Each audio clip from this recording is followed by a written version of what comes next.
बच्चों, बैठ जाओ। आज की क्लास में हम लोग सीखेंगे कोई त्रिघातीय समीकरण अगर है। कैसा समीकरण?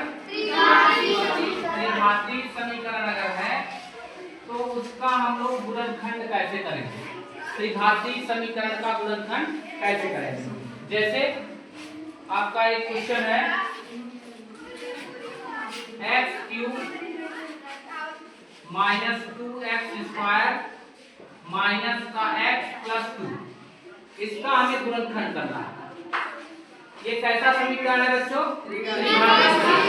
कैसे आप लोग बता पाए त्रिघातीय समीकरण? इसमें देखिए चर जो है, जैसे कौन सा चर प्रयुक्त हुआ? x। पहले में चर की घात कितनी है? 3। दूसरे में भी चर की घात कितनी है? 2। तीसरे में भी चर की घात कितनी है? 1। तो सबसे बड़ी घात, पूरे व्यंजक में जो सबसे बड़ी घात होती है उसी को हम क्या कहते हैं? घात। तो पूरे व्यंजक की घात कितनी है बताओ? 3। तो ऐसे व्यंजक को हम कहते हैं त्रिघातीय समीकरण। क्लियर हो गया? Yes sir. त्रिघातीय समीकरण का गुणनखंड करने के लिए बच्चों हम लोग क्या करते हैं? अपने मन से x बराबर 1, 2, 3 कोई सा भी मान रखते हैं। जिस मान पर इस पूरे व्यंजक का मान 0 हो जाता है वो इस व्यंजक का एक गुणनखंड होता है। आगे बात सुनने? Yes sir. पहले हम लोग x बराबर 1 रख करके चेक करते हैं। x बराबर 1 रखने पर बताओ बच्चों कितना आएगा?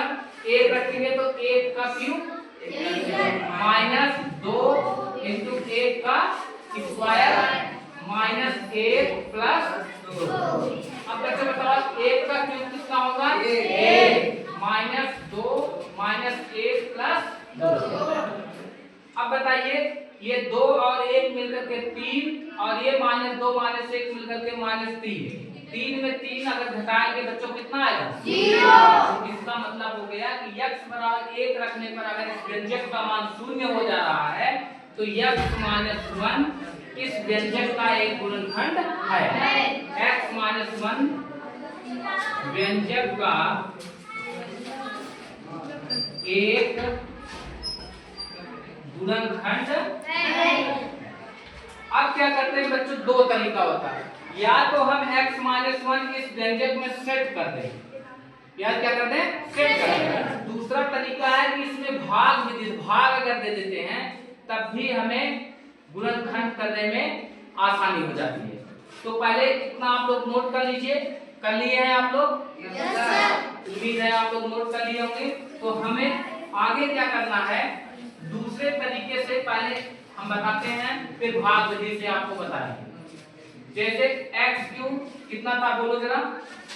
x cube minus 3x minus 2x square minus x plus 2।